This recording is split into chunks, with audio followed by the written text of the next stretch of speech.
Hello and good afternoon from the brutal capitalist dictatorship of Subang Jaya. Hope you're having an amazing day. Because if you're having an amazing day, I'm having an amazing day. If I'm having an amazing day, you should also be having an amazing day. Today I'm going to talk about the stupidity of Pan Asianism, in addition to reiterating the point about the stupidity of race solidarity. Okay, if you haven't subscribed yet, do subscribe to my channel. It helps a ton if you spread my channel around. And without further ado, let's begin. In the last chapter of the Communist Manifesto, Karl Marx says, "Workers of the world unite. You have nothing to lose but your chains." The workers, according to Marx, have no country. You cannot take what does not belong to them. So when Marx says workers of the world unite, was he saying workers of the West unite? Or workers of Asia unite? Or workers of Africa or the Middle East unite? No. Marx makes it very clear when he says workers of the world unite, he's talking about the proletariat, the working class of every race and nation, to unite against their common oppressor, the ruling class. So I find it to be a very, very opportunistic sort of slant when people start mixing up Marxism with Pan-Asianism, as if Marxism and Pan-Asianism were one and the same. See, I wasn't always a socialist, and even today I don't consider myself a strict Marxist. I certainly don't agree with everything Marx and Engels said, because I recognize that those are men from the Victorian era, okay? So they wouldn't have 21st century sensibilities. So I do recognize that even they had limits, even they had Western chauvinism and certain biases that would not be acceptable in today's day and age. But no, I've never treated Marx or Engels or Lenin as prophets who speak gospel truth. No, I have a wide variety of influences, from Marx to Jean-Jacques Rousseau and Oscar Wilde. In fact, it was Oscar Wilde, his essay, The Soul of Man Under Socialism, which was what made me a socialist in the first place, okay? It wasn't Marx. I discovered Marx many years later in my 30s. But it was Oscar Wilde who laid the foundation for my socialism. Anyway, I was a Pan-Asianist in my 20s. See, in my mid to late 20s, I hadn't yet developed a fixed identity. I should say I was still finding myself. I wasn't sure what identity I should put on. And I was seduced, you could say, by Dr. Sun Yat-sen's essay on Pan-Asianism, because I found that it resonated with my feelings. I found Dr. Sun's essay very, very seductive because it reinforced my biases against entitled Western expats and arrogant Western chauvinists like Sam Harris or Bill Maher, who basically had a very Orientalist view of Eastern people. And because, you know, I've always been a staunch supporter of Palestinian emancipation, I saw Dr. Sun's essay, the proposal of Dr. Sun's essay on Pan-Asianism as the naturally logical conclusion for the East, because at that time I truly subscribed to the worldview that East and East, East was East and West was West, and wine shall never meet. So yeah, although I did have friends from the West, and I do have friends from the West, at that time I truly believed we were irreconcilably different. Not just in terms of culture, but in terms of philosophy as well. But that was an idealistic worldview. Some might even say a social chauvinist worldview speaking. Okay, because once you read Marx, you realize that it is the social position of man that shapes his consciousness, not his consciousness that shapes his social position. So you realize that, hey, the reason why certain people from certain societies may have chauvinistic views is because they've been brought up to be. It's not because, you know, Asians and Westerners are intrinsically different, you know, that they can't, they're not able to live together in peace.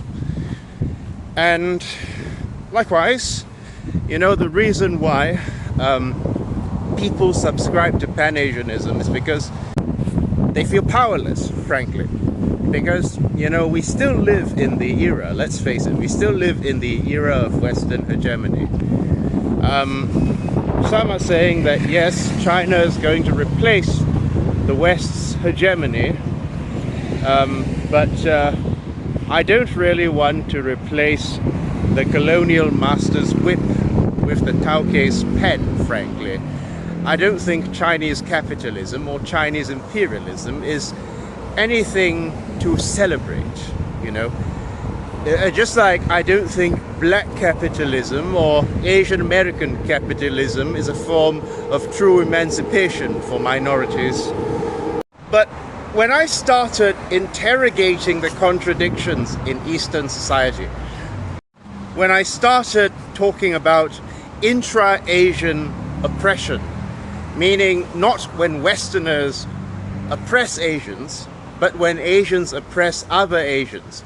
For example, I've never been to a Chinese vernacular school, but I know those places are very reactionary places, and they have a semi-fascistic attitude towards anybody who's not Chinese enough.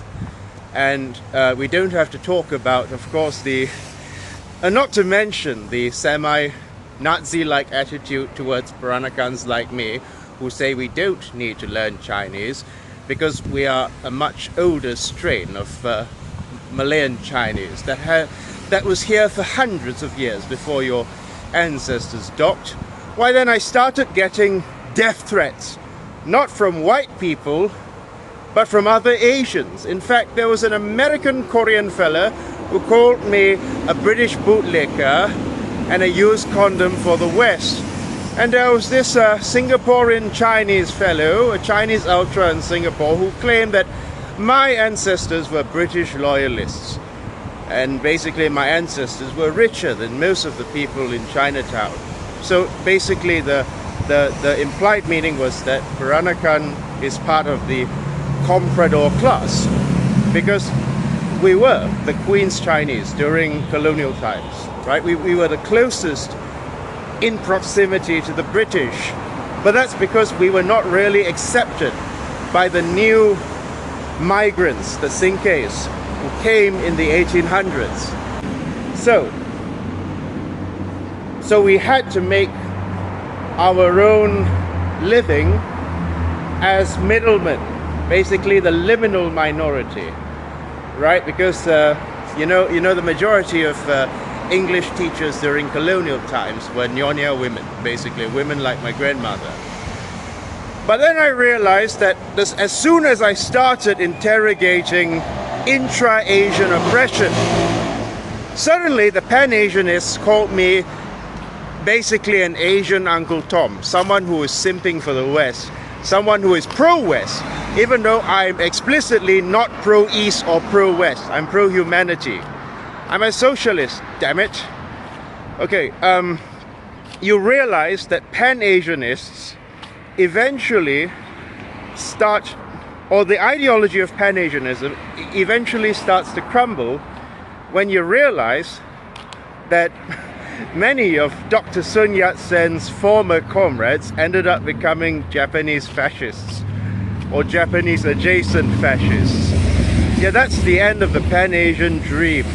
I mean, not only does Pan-Asianism create a siege mentality in which anyone who offers any good faith critiques about reactionary aspects of Asian society, such as inter-Asian oppression or, bullying of Asians who don't fit the dominant majority mold, why certainly you are going against Asian solidarity, according to the Pan-Asianists. When you bring up, for example, Korean sexpats who leave half Korean and half Filipino babies, you're accused of basically parroting Western liberal talking points, as if only white people can be sexpats and East Asian men cannot be sexpats. Well, I ask you then, in Singapore, okay, in Singapore, which is an Asian country, you have two women, right? You have a Singaporean Chinese white collar woman, and you have her Indonesian maid, okay? They're both Asian. According to the Pan-Asianists, technically they're both being oppressed by the West, right? But who is a bigger oppressor in this picture? The Western expat English teacher, who is basically like a fresh out of college or person who no doubt got the job due to the color of their skin, or the bourgeois Singaporean Chinese lady who is exploiting the Filipina maid. See, Pan-Asianism doesn't allow you to ask this question, because when you ask this question, suddenly you're being divisive. Suddenly you're punching down on other Asians, as if East Asians have not punched down on Southeast Asians a gazillion times in the diaspora, at least. Not talking about native Chinese people, but rather diaspora Chinese people who live in Malaysia and Singapore do punch down on other minorities. We all know, it's no secret that, Indian tenants in Malaysia have a really hard time getting housing. And the majority of the landlords are not Malay, mind you, even though there is constitutional racism in the constitution. There is institutionalized racism. The majority of landlords who deny tenancy to Indians do come from the Chinese community. That is just a fact, okay? Because the majority of people who own property to rent out are Chinese. But you can't bring that up under Pan-Asianism, because then you're being xenophobic. You're breeding hate against the Chinese. But whenever Southeast Asians in the Asian activist spaces, like AZN Identity, wanted to bring up issues affecting them that don't conveniently place the white man or the black man as the villain, when the East Asian man is the villain, like a Korean sexpat who goes to Philippines and leaves half Korean babies there, or when Southeast Asians experience colorism in East Asian countries, suddenly those people get very, very angry. Then they bring up the Chinese Malaysians and they say, oh, Southeast Asians are very, very discriminatory towards Chinese. They bully the Chinese, as if Chinese don't bully Peranakans, okay? Come on. As if the Chinese diaspora did not erase my Peranakan identity under one Han unified Mandarin-centric identity, okay? Suddenly, when the villain is not a white man or a black man, suddenly it becomes very, very problematic for the Pan-Asianists, when you know that not only whites or blacks can be oppressive, but yes, even Asians can be oppressive towards other Asians. And that is not allowed to be said in a Pan-Asianist circle, because why then, unless you're talking about Southeast Asians oppressing the Chinese. In fact, the same Korean fellow who called me a used condom for the West actually said Malaysia was once like Nazi Germany for the Chinese, basically.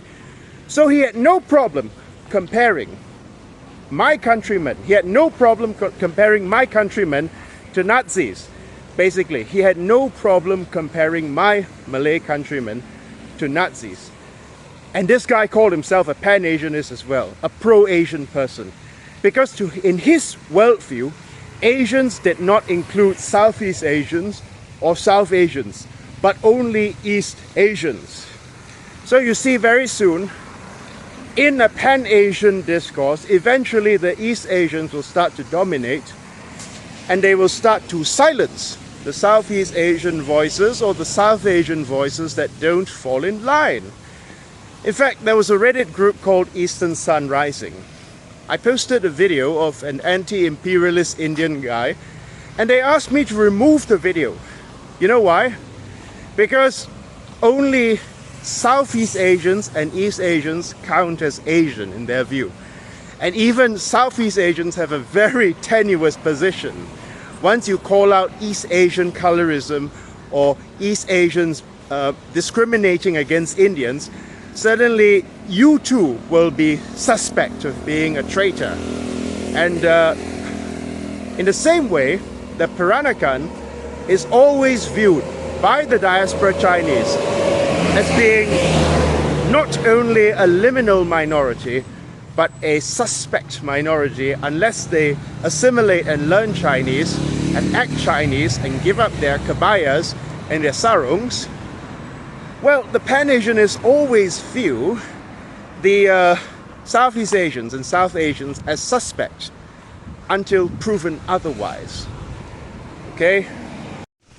Or even if we forget the East Asians and we forget the Southeast Asians, if we talk about race solidarity, let's assume everyone is of the same race and same language.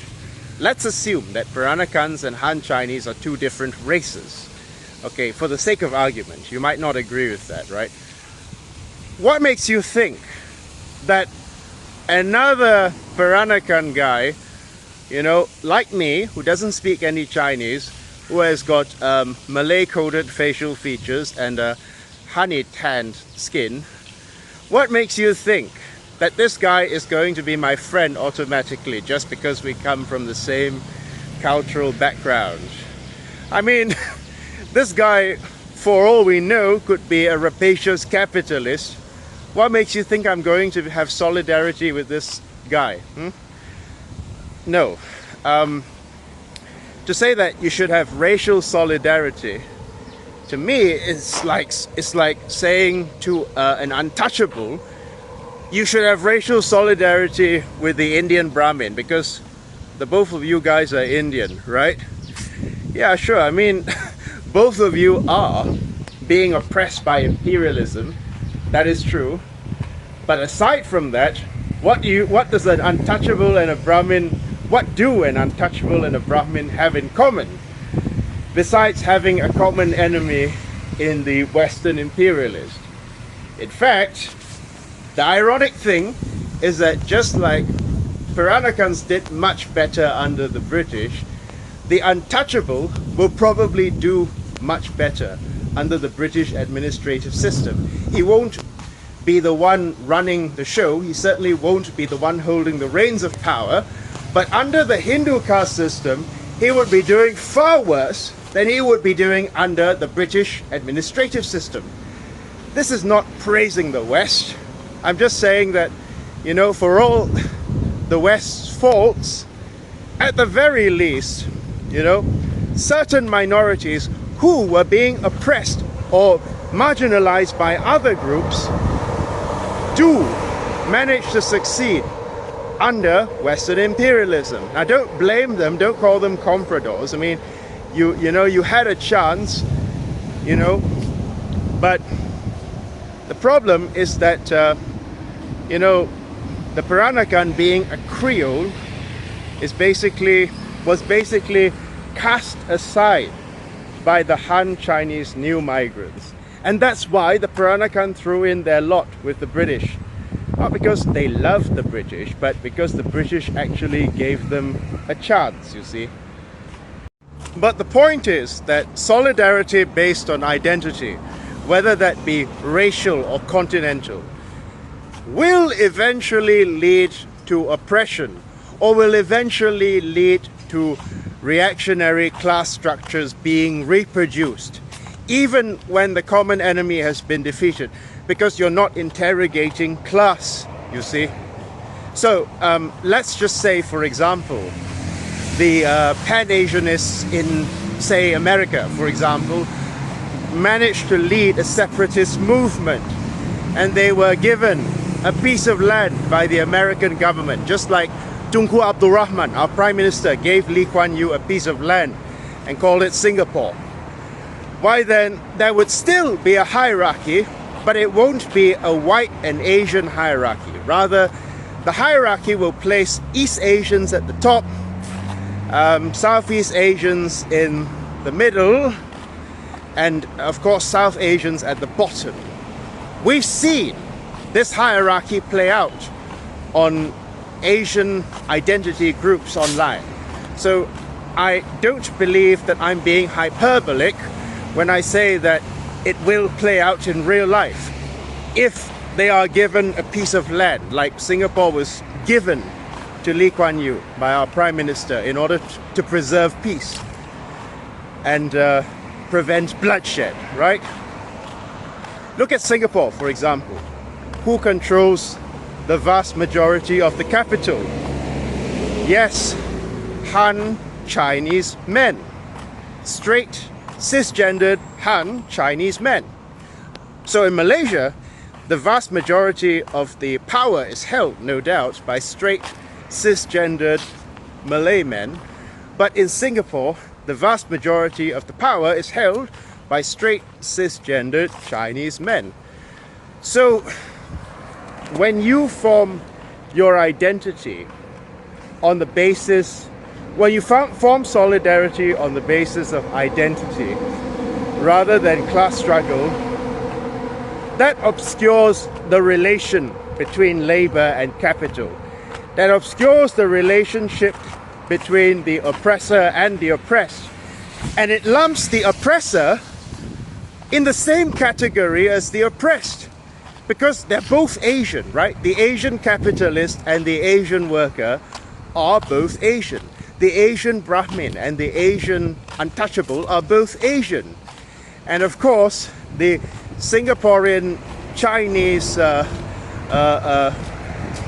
bourgeois lady who exploits and abuses her Filipina maid, well, she can't be called out because they're both Asian, right? So eventually, Pan-Asianism devolves into just another form of social chauvinism because it prevents you from forming solidarity with the working people of the Western countries, you know, who might themselves be oppressed proletariat but suffering from false consciousness. And it basically obscures the class oppression that occurs among Asian people. Okay, let's Asian reactionaries and Asian capitalists and Asian feudalists off the hook. Because you're basically, all your fixation, all your focus is on targeting the West. Even though many people in Western countries are not even enjoying the spoils of empire, right? You see, the thing is that eventually there comes a point when you realize that, yeah, Pan-Asianism at the very end of the road will just result in another hierarchical system. But it won't be the colonial master's whip, but rather the Han Chinese Tauke's pen that replaces it. Okay? So, no, I don't, have not, and have never believed that, you know, race solidarity or national solidarity was ever the solution. I mean, I might have believed that in my 20s, but ever since I became a socialist, I've realized that, you know, oppressors are not divided by geography. You know, I'm not going to trade a tyrant 10,000 miles away for a tyrant 10 miles away. You know, that's not what I want. Okay, so the fact of the matter is that there is a reason why Lenin wrote a letter to the American workers. Yes, America was basically on the trajectory to becoming an imperialist power in the early 20th century. But Lenin wrote the letter to the American workers because Lenin was able to distinguish between the workers and the exploitative imperialist vultures who hid behind the workers. In the same way, I can distinguish between good, regular Chinese Malaysian people and the Chinese ultra vultures who hide behind the Chinese community, who say that I'm attacking the Chinese community when I call out the reactionary aspects of the Chinese Malaysian community. Okay, so the fact of the matter is that when you say that you are going to unite on the basis of nation or race, well, then you are no longer a socialist, but rather a social chauvinist who would rather support the bourgeoisie of your own country instead of the proletariat of another country, right? I mean, again, I must reiterate, the workers of the world have no country, okay? You can't take from them what they do not own. Because the fact of the matter is that the ruling class itself is not loyal to the workers of their own country. The ruling class is loyal to capital, do you understand? So the fact of the matter is that it is the height of delusion to think that the Asian ruling class or the Asian capitalist class gives a damn what happens to the Asian workers. They don't, frankly. So I think that many of us in the Malaysian left, you know, we really need to cure ourselves of this mindless anti-Westernism. I know that it's very, very cathartic, tempting to blame everything on the West, but when you do that, you can't interrogate contradictions in your own society, and you basically allow reactionaries in the East to get off the hook, right? And as a result, you don't get to overthrow capitalism because, well, if you say that you would side with the capitalists of your own race or your own continent over the emancipation of all workers around the world, and that goes for Westerners as well, yeah? You are not a Westerner, I'm not an Easterner. We are all workers. Well, not strictly speaking me, because I'm an English tutor, but if you say that you will support the reactionary of your own race over the emancipation of all races from the boot heel of capital, why, then, in other words, that doesn't make you progressive at all. No, supporting a black or an Asian capitalist does not make you progressive either, okay? The fact is that there comes a time when we have to cast off this false consciousness, pull the wool out of our eyes and see that you have a lot more in common with a worker of another country, another race, another religion than you do with a capitalist of your own country, race or religion. Okay, I've said this time and again. And nobody is free until we're all free. And for us all to be free, we must not let the oppressors of our own race or religion or nation off the hook.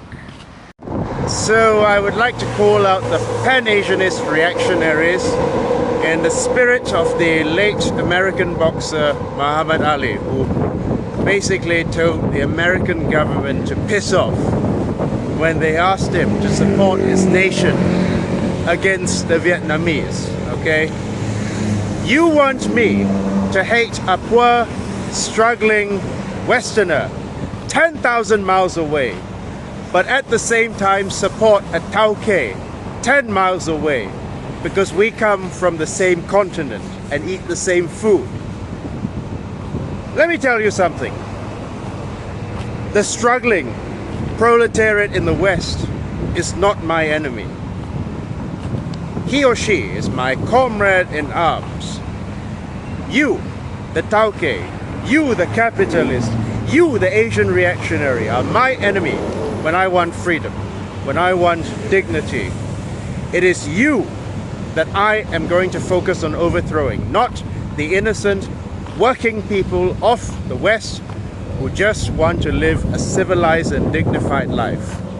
You're my enemy when I want freedom. You're my enemy when I want justice. And you're my enemy when it comes to overthrowing the ruling class of the world, not just the ruling class of the West. I'd like to call out the Pan Asianist reactionaries who say that, you know, you are Asian first and socialist second. Because let's get one thing very, very straight. No trucker, no garbage collector or nurse in a Western country ever called me a banana. Okay? So, that's my lecture for today. Well, I thank you for attending my TED Talk. And don't forget to subscribe. Goodbye.